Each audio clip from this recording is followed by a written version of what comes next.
Allahu Akbar, Allahu Akbar. Asyhadu an la ilaha illallah. Asyhadu anna Muhammadan Rasulullah. Hayya 'alas shalah, hayya 'alal falah. Qad qamatis shalah. Allahu Akbar, Allahu Akbar. La ilaha illallah.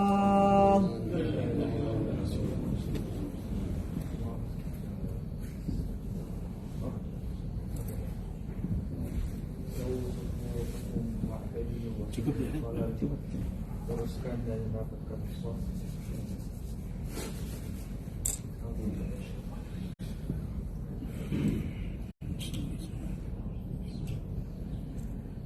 Allahu Akbar.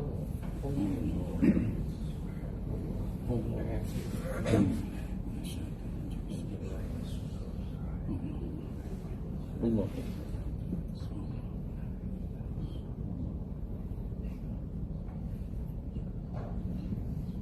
Bismillahirrahmanirrahim.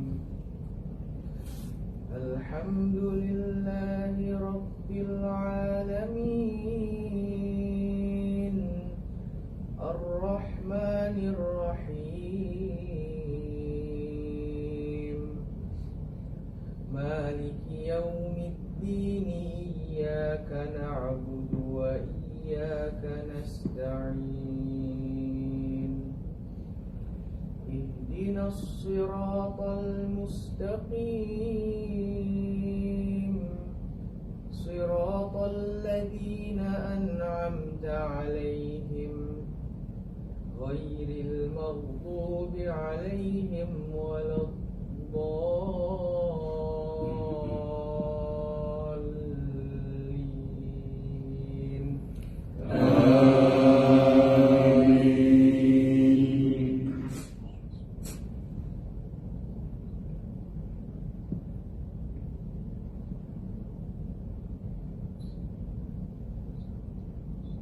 وإذ قال إبراهيم رب اجعل هذا بلدا آمنا وارزق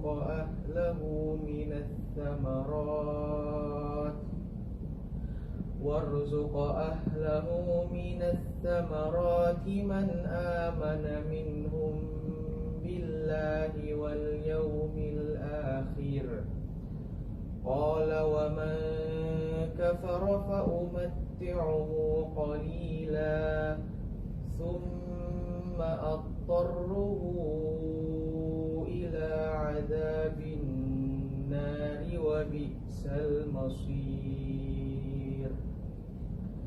وإذ يرفع إبراهيم القواعد من البيت وإسماعيل ربنا تقبل منا إنك أنت السميع العليم. ربنا واجعلنا مسلمين لك ومن ذريتنا أمة مسلمة لك وأرنا مناسكنا وتب علينا إنك أنت التواب الرحيم. ربنا وابعث فيهم رسولا منهم يتلو عليهم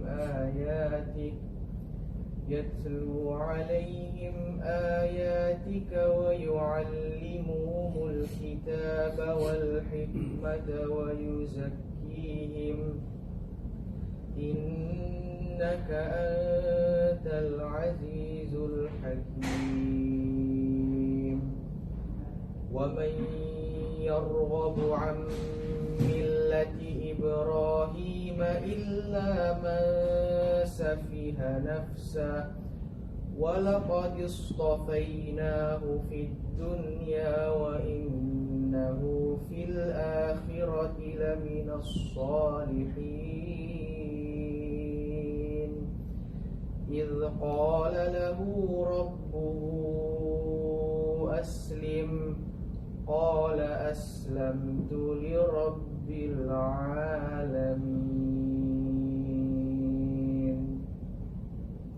الله أكبر.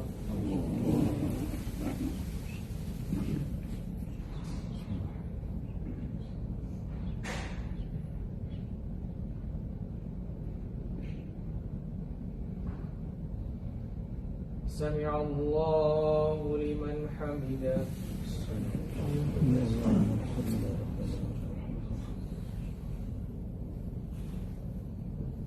الله أكبر.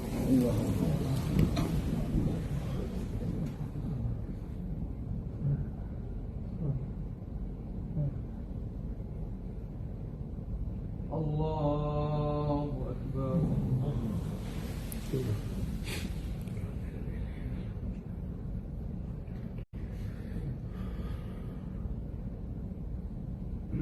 الله أكبر.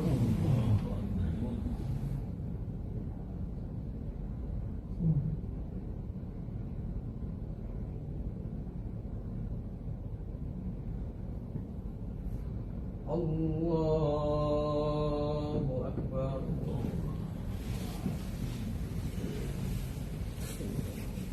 بسم الله الرحمن الرحيم. الحمد لله رب العالمين الرحمن الرحيم مالك يوم الدين إياك نعبد وإياك نستعين اهدنا الصراط المستقيم صراط الذين أنعمت عليهم غير المغضوب عليهم ولا الضالين.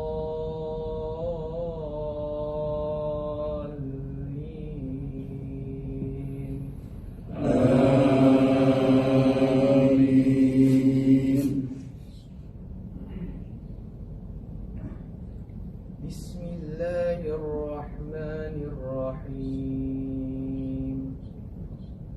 ألهاكم التكاثر حتى زرتم المقابر كلا سوف تعلمون ثم كلا سوف تعلمون كلا لو تعلمون علم اليقين لترون الجحيم ثم لترونها عين اليقين ثم لتسألن يومئذ عن النعيم.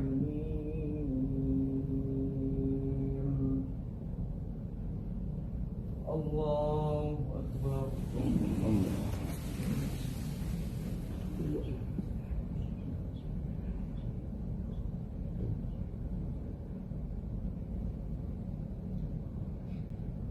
سمع الله لمن حمده.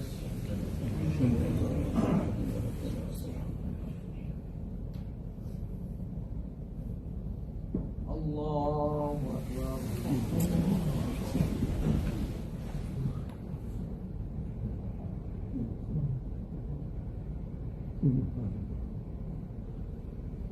الله أكبر.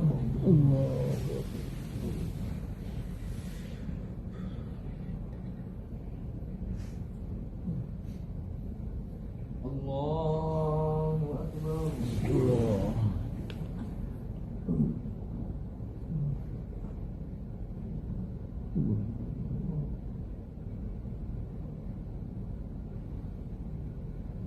الله أكبر.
Waalaikumsalam. Alhamdulillah. What have you been, man? Jagat Raya.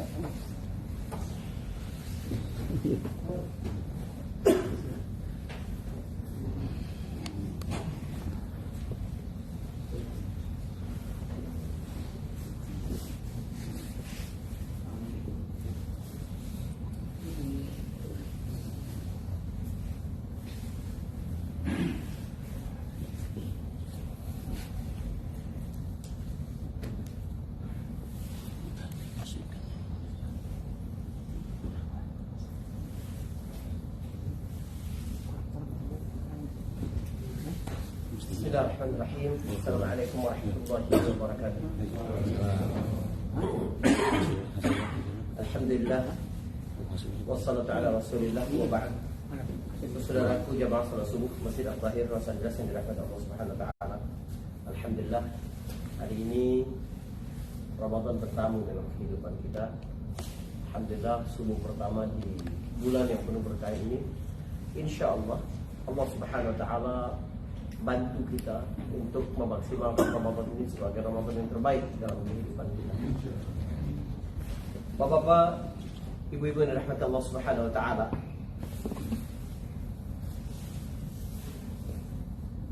Allah Subhanahu wa taala berfirman, "Alam nashrah laka sadrak wa wada'na 'anka wizrak alladhi anqadha dhahrak wa rafa'na laka dhikrak.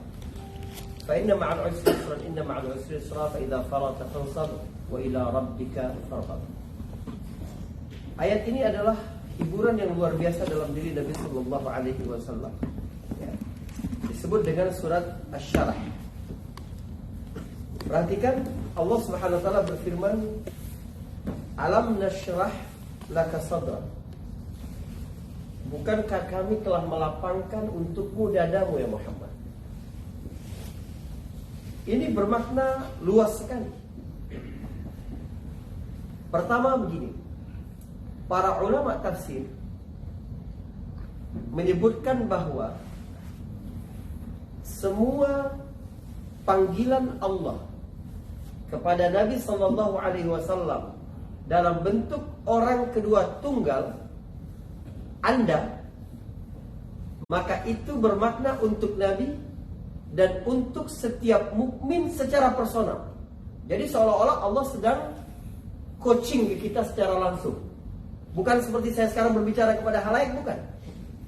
Beda misalnya Allah berkata, "Ya ayyuhan nas antumul fuqara ila Allah." Wahai sekalian manusia, kalian ini butuh kepada Allah. Itu umum. Tapi kalau Allah berkata, "Bukankah kami telah lapangkan untuk Anda ya Muhammad?" Pribadi Muhammad sendiri, maka seolah-olah Allah Subhanahu wa taala sedang berbicara sendiri kepada saya, ya, kepada Ustaz Anas, kepada Mas Farhan, kepada yang lain, satu-satu. Artinya Allah Subhanahu wa taala tahu setiap persoalan yang sedang menimpa kita, tapi Allah berkata, bukankah kami telah lapangkan untukmu dadamu? Yang kedua, ada dua kondisi hati berarti menurut Allah dalam ayat ini. Pertama adalah hati yang lapang, dan yang kedua adalah hati yang sempit. Allah berkata, bukankah kami telah lapangkan untukmu dadamu Muhammad? Berarti Nabi sedang merasa sempit itu. Jadi ada jiwa yang kontraksi, ada yang relaksasi. Ini kan pengakuan dari Allah. Manusiawi sekali kita ini sedih, manusiawi sekali. Kita merasa sempit dalam kehidupan ini, suatu yang wajar sekali. Tetapi, ini yang penting. Apa yang membuatmu bersedih, itulah yang mendefinisikan siapa dirimu. Kita ini sedih, sempit karena apa? Ada orang bertahun-tahun sampai tua, yang membuat dia sempit hatinya adalah urusan keduniaan. Kenapa mobilku tidak sebagus mobil dia? Kenapa rumahku tidak sebesar rumah dia? Kenapa penghasilanku gak sebanyak penghasilan dia? Urusan-urusan dunia. Berarti itulah kelasmu. Tapi kalau yang membuat engkau sedih adalah urusan-urusan besar, berarti engkau orang besar. Mari kita lihat apa yang membuat Nabi dadanya merasa sempit dalam ayat ini. Ini menarik.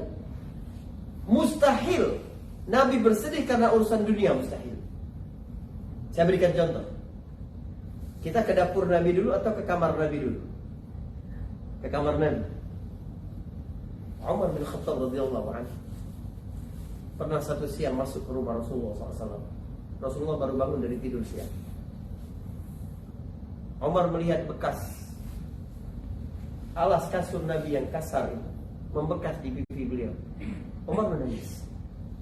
Umar bin Khattab ini sahabat yang sederhana, tidur di bawah pohon ketika sudah jadi khalifah. Ya, saya kalau bilang Umar bin Khattab jadi khalifah, Anda jangan berpikir seperti kepala desa, jangan. Bukan cuma memimpin Madinah Umar bin Khattab itu. Wilayah kekuasaan zaman Umar itu setara dengan 25 negara pada zaman sekarang. Dia tidur di bawah. Saat penyerahan kunci Baitul Maqdis tahun ke-16 Hijriah, Umar itu datang dengan baju yang banyak tambalannya. Sederhana sekali Umar. Tapi berarti Umar tidak tahan melihat kehidupan Nabi yang jauh lebih memprihatinkan, sehingga dia menangis. Nabi bertanya, "Ma yubkika ya Umar?" Apa yang membuat engkau menangis, wahai Umar? Kata Umar, ya Rasulullah, raja-raja di Persia tidur di atas dipan-dipan emas berlapiskan sutra, padahal mereka menyembah api. Engkau kekasih Allah tidur di tempat seperti ini. Kata Nabi, hadhihi nubuwah, beginilah kenabian wahai Umar. Apakah engkau tidak ridha mereka diberikan dunia dan kita diberikan akhirat? Nabi bilang begitu. Dapur Nabi, Aisyah radhiyallahu anha bercerita kepada ponakannya, ya, Urwah bin Zubair. Jadi Aisyah punya saudara perempuan namanya Asma, tapi lain ibu. Abu Bakar As-Siddiq itu punya 4 istri, 2 saat jahiliyah, 2 saat Islam. Saat Islam ada Qutailah, ada Ummu Rumman. Qutailah punya anak Asma dan Abdullah. Ummu Rumman punya anak Abdurrahman dan Aisyah. Jadi Aisyah dan Asma ini saudara lain ibu. Aisyah menikah dengan Rasulullah, Asma menikah dengan Zubair bin Awwam. Punya anak. Anak pertama lahir tahun Hijriah, tahun pertama Hijriah, Abdullah bin Zubair.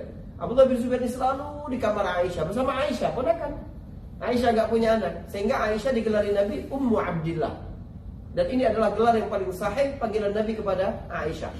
Ya, sebab ada permasalahan dalam sanad panggilan Aisyah sebagai Humairah, kemerah-merahan. Saya juga kurang nyaman dengan panggilan itu ya, karena mustahil Rasulullah itu gak ada rasa cemburu, dia mensifati fisik istrinya sehingga orang membayangkan. Gitu. Kalau saya, wallahu a'lam bishawab. Ummu Abdillah. Nah, Abdullah ini punya adik namanya Urwah. Aisyah cerita kepada Urwah. Kenapa saya sampaikan silsilah keluarga ini? Biar kita tahu bahwa Aisyah itu bercerita bukan kepada orang lain. Karena aib kita cerita tentang kesulitan keluarga. Aisyah hanya bercerita aja biasa. Aisyah berkata, Urwah, dapur Nabi ini biasa tidak mengeluarkan asap sampai 2 bulan. Bertemu purnama, lalu purnama lagi, lalu purnama lagi, kata Aisyah. Jadi minimal 2 bulan. Kecuali ada tetangga kami orang Ansar yang selalu kadang mengirim makanan. Kata Urwah, kalau begitu kalian hidup seperti apa? Kata Aisyah, dengan 2 aswadan, dengan 2 benda hitam, air putih dan kurma. Cuma itu. Itulah kehidupan Nabi SAW. Jadi apa yang membuat Nabi merasa sempit dadanya? Ternyata urusan akhirat. Nabi menjadi sempit karena kenapa masih ada orang yang syirik kepada Allah? Subhanallah. Kenapa masih ada orang yang tidak beriman kepadanya? Kenapa orang tidak mau diajak kepada keselamatan dunia dan akhirat? Nabi memikirkan umat manusia. Itulah letak rahmatan lil alamin. Wa ma arsalnaka illa rahmatan lil alamin. Rasulullah merasa sempit untuk urusan-urusan besar. Jadi, mulai sekarang kita mesti naik kelas. Jangan bersedih karena persoalan-persoalan sepele. Bersedihlah karena ada anggota keluarga kita yang hijabnya belum bagus. Ada anggota keluarga kita yang salatnya belum disiplin. Ada anggota keluarga kita yang masih minum minuman keras, yang masih makan babi, yang masih tidak selektif dalam milih makanan. Karena kita berpikir akhirat mereka. Sayang kita sama mereka, nggak mau nanti di dunia ini kita bersahabat, di akhirat nanti kita bermusuhan. Nggak mau. Pikirkan hal-hal besar. Jadi persoalannya bukan kamu tidak pernah bersedih, tidak pernah sempit hidupmu, bukan. Tapi apa penyebab engkau bersedih? Alam nashrah laka sadrak. Di ayat ini juga ada informasi penting bahwa asyarah, rasa lapang itu fis sadr, di dada, bukan di pikiran. Dada ini tempat iman. Ya, jadi kalau keimanan di dalam diri manusia itu kuat, maka akan tenang kehidupan dia. Perhatikan, kita suka minta kepada Allah Subhanahu wa Ta'ala dengan asumsi bahwa kalau Allah berikan kita akan bahagia. Padahal tidak. Ada banyak orang yang diberikan Allah Subhanahu wa Ta'ala sesuatu tapi dia tidak bahagia. Kita butuh sakinah di dalam diri kita. Sakinah itu cuma ada dalam iman. Huwallazi anzala as-sakinata fi qulubil mu'minin liyazdadu imanan ma'a imanihi wa 'ala rabbihim yatawakkalun. Iman itu membuat manusia percaya bahwa segala sesuatu sudah diatur oleh Allah Subhanahu wa Ta'ala. Bahwa yang paling penting adalah bagaimana dia berusaha secara maksimal, karena itu kewajiban, tapi dia menyerahkan hasilnya hanya kepada Allah Subhanahu wa Ta'ala. Jadi tempat kelapangan itu adalah di dalam dada kita. Perbaiki keimanan kita, perbaiki hubungan kita dengan Allah, insya Allah tenang hati kita. Wa wada'na 'anka wizrak, dan kami pun telah menurunkan beban darimu. Wizir di situ ada yang berkata artinya adalah dosa bagi orang biasa, bukan bagi Nabi artinya dosa. Sebab dosa itu membebani manusia. Bapak, ibu-ibu sekalian, sebenarnya lebih berat hidup kita itu kalau punya dosa. Ringan hidup kita kalau tidak punya dosa. Lihat, Allah berfirman dalam surat Al-Baqarah begini. Laha ma kasabat wa 'alaiha maktasabat. Kasaba itu artinya usaha. Iktasaba artinya usaha juga. Tapi kalau dalam gramatika bahasa Arab, timbangan ifta'ala, iktasaba itu untuk pekerjaan yang membutuhkan effort lebih. Paham? Ijtihada, memang benar-benar bersungguh-sungguh. Jadi pahala bagi jiwa itu tergantung usahanya. Dosa juga tergantung dengan usahanya. Tapi ketika Allah berkata pahala, Allah menggunakan kata-kata kasaba. Waktu menyebut dosa Allah menggunakan kata iktasaba. Kenapa? Sebab untuk berdosa butuh effort lebih. Saya memandang istri saya halal, Iya kan? Teduh wajahnya, manis mukanya, saya mandang, nggak takut siapa-siapa saya. Tapi kalau saya memandang istri orang, saya lihat dulu istri saya lihat apa enggak. Iya kan? Begitu kan? Saya lihat dulu orang lain lihat apa tidak. Kalau ketahuan gimana? Begitu. Saya ngambil makanan punya saya sendiri, mudah bagi saya. Tapi kalau mengambil makanan orang lain sulit. Saya harus lihat dulu orang lain lihat apa enggak. Kalau ditangkap polisi seperti apa, kalau dibilang orang maling gimana, kalau sulit. Jadi dalam hidup ini mengerjakan yang halal, yang dibolehkan oleh Allah Subhanahu wa taala memudahkan hidup kita. Sebaliknya, mengerjakan dosa itu membuat beban dalam kehidupan kita. Apalagi yang membuat kita beban? Yang membuat kita beban dalam berdosa adalah karena kita bergeser dari zona fitrah. Perhatikan Nabi ditanya tentang dosa, Nabi berkata, "Mahaka fi sadrika wa karihta an yattali'a 'alaihi nas." Dosa itu adalah apa yang berdetak di dalam dirimu. Kita baru berencana sesuatu, terus ada rasa dalam diri kita, kok rasa nggak enak. Itu adalah isyarat dari Allah bahwa perbuatan itu tidak baik. Kadang kita hanya mencari legitimasi, nanya ke orang, ini boleh apa enggak? Tanya dulu hati kita. Kalau hati kita tidak nyaman pada detik pertama, itu tanda bahwa itu adalah dosa.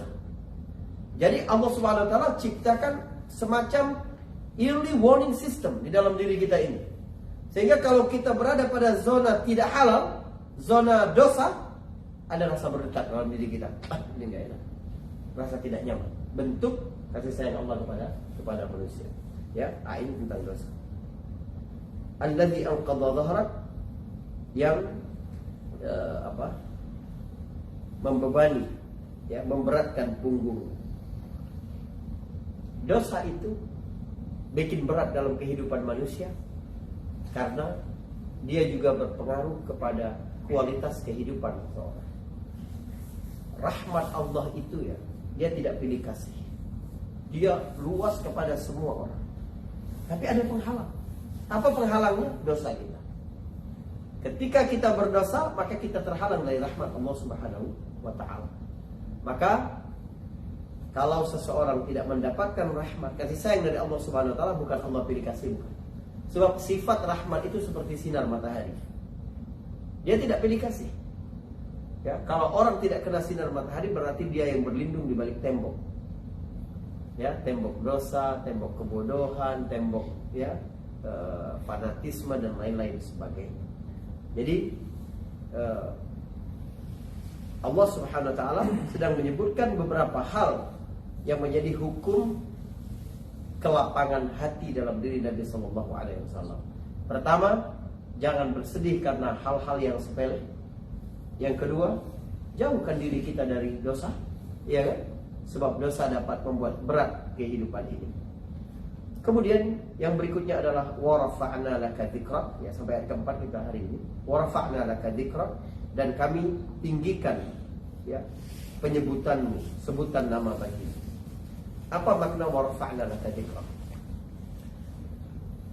Maknanya adalah manusia itu tergantung apa yang selalu dia katakan. Anda kalau mau lihat kelas Anda siapa, lihat grup-grup WhatsApp di handphone Anda. Isinya apa?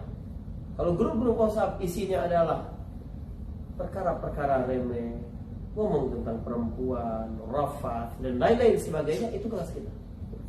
Tapi kalau ngomong tentang umat, tentang problematika masyarakat, tentang bagaimana berbuat lebih banyak bagi rakyat, bagi umat, berarti kelas kita itu. Karena engkau pembicaraan sehari-harimu adalah hal yang tinggi, maka Allah akan tinggikan pula derajatmu. Tapi kalau pembahasan sehari-hari dalam pembicaraanmu di media sosial, di WhatsApp, di apa segala macam itu, atau di hari-hari begini adalah hal-hal yang remeh-temeh, berarti kamu juga kelasnya seperti itu. Ya, tinggikan kelasmu di sisi Allah Subhanahu wa taala, maka dadamu juga akan lapang, ya. Insyaallah besok kita akan sambung di ayat 5 sampai ayat 8 insyaallah, ya. Karena ada beberapa hal yang penting juga ingin kita sampaikan tentang hubungan antara kesulitan dan kemudahan dan kesulitan dalam hidup. Barakallahu fikum. Assalamualaikum warahmatullahi wabarakatuh.